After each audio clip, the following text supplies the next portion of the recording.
অৱশেষত সামৰণি পৰিল ৰাজ্যিক পৰ্যায়ৰ নিযুক্তি আয়োগৰ অন্তৰ্গত তৃতীয় বৰ্গৰ পদৰ বাবে অনুষ্ঠিত হোৱা পৰীক্ষা। আৰু উল্লেখযোগ্য যে নিযুক্তি আয়োগৰ হৈ সেবাই অনুষ্ঠিত কৰিছিলে এই পৰীক্ষা। আৰু আজি সমগ্ৰ অসমত সৰ্বমুঠ 2305টা পৰীক্ষা কেন্দ্ৰত সৰ্বমুঠ প্ৰায় 11,23,204জন পৰীক্ষাৰ্থী অৱতীৰ্ণ হৈছিলে এই তৃতীয় বৰ্গৰ পদৰ বাবে অনুষ্ঠিত পৰীক্ষাত। আৰু উল্লেখযোগ্য যে সমগ্ৰ অসমতে উখল মাখল পৰিৱেশে বিৰাজ কৰিছিলে আজি অনুষ্ঠিত হৈ যোৱা এই পৰীক্ষাত। আৰু আজি পুৱা 10:30 বজাৰ পৰা 1:30 বজালৈকে 3 ঘণ্টীয়াকৈ অনুষ্ঠিত হৈছিলে এই তৃতীয় বৰ্গৰ পদৰ বাবে পৰীক্ষা। অসমৰ হিমন্ত বিশ্ব শৰ্মা চৰকাৰেও এই তৃতীয় বৰ্গৰ পদৰ পৰীক্ষা নিকাকৈ অনুষ্ঠিত কৰাৰ কাৰণে লৈছিলে বিভিন্ন ব্যৱস্থা আৰু লগতে প্ৰণয়ন কৰিছিলে নিযুক্তি প্ৰক্ৰিয়াত অসৎ উপায় প্ৰতিৰোধী ব্যৱস্থা বা আইন 2024। আৰু এই আইনখনত স্পষ্টভাৱে উল্লেখ আছিলে যে যদিহে কোনো পৰীক্ষাৰ্থী লগতে কোনোবা নকল চক্ৰ বা পৰীক্ষক বা পৰীক্ষা ব্যৱস্থাপক ইত্যাদি বিভিন্ন ব্যক্তিৰ বিৰুদ্ধে যদি অভিযোগ উত্থাপিত হয় বা প্ৰমাণিত হয় তেতিয়ালৈ লোৱা হ'ব কঠোৰ শাস্তি বা জৰিমনাৰ ব্যৱস্থা।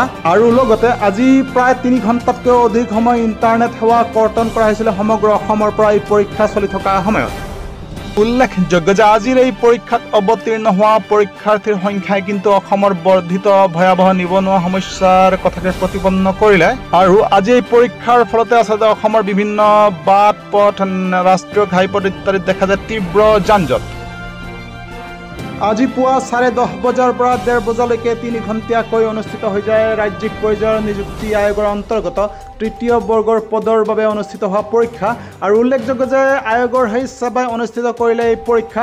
আৰু সমগ্ৰ অসমতে মুঠ 2305টা পৰীক্ষা কেন্দ্ৰত সৰ্বমুঠ প্ৰায় 11,23,204জন পৰীক্ষাৰ্থী অৱতীৰ্ণ হৈছে এই পৰীক্ষাত। আৰু অসম চৰকাৰে ইতিমধ্যে এই পৰীক্ষাক লৈ বিভিন্ন সতৰ্কতামূলক আঁচনি গ্ৰহণ কৰিছিলে আৰু লগতে প্ৰণয়ন কৰিছিলে কঠোৰ আইন।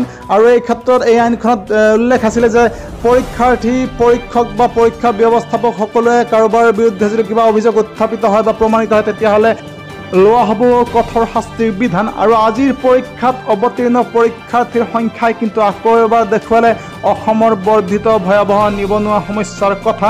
আৰু এই পৰীক্ষা উপলক্ষে উখল মাখল পৰিৱেশে বিৰাজ কৰাৰ লগতে অসমৰ বিভিন্ন ৰাস্তা ঘাট এনেকৈ ৰাষ্ট্ৰীয় ঘাইপথতো দেখা যায় তীব্ৰ যান-জঁট।